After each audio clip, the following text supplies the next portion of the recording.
when I recall the 2007 and 2008, people really suffered because the schools, houses, and all the property were turned into ashes due to the tribal clashes.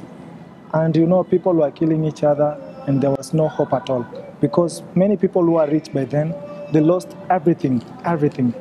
So they had nothing at all. They had nowhere to call a home.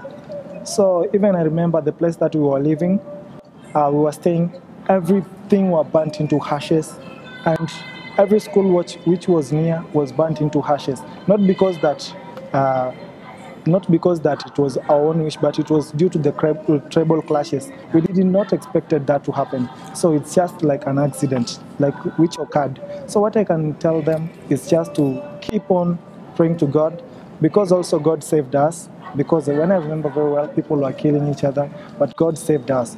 So living a place where you don't know, or homeless place, when you don't have a place to call home, you feel like, oh, you have nothing at all.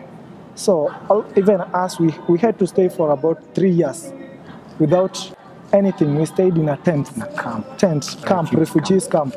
We stayed for 3 years, and when the rain comes, it could just fall on us. We had nowhere to call a home because everything was turned into ashes. So nowhere to call a home, no food, no clothing, no medical care at all.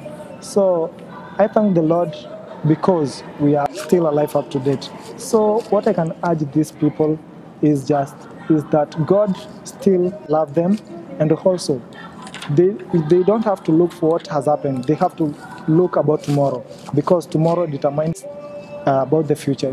That is what I can tell them, because when we could give up, maybe we could not be here today. So we just kept on pressing on, but now we are still alive.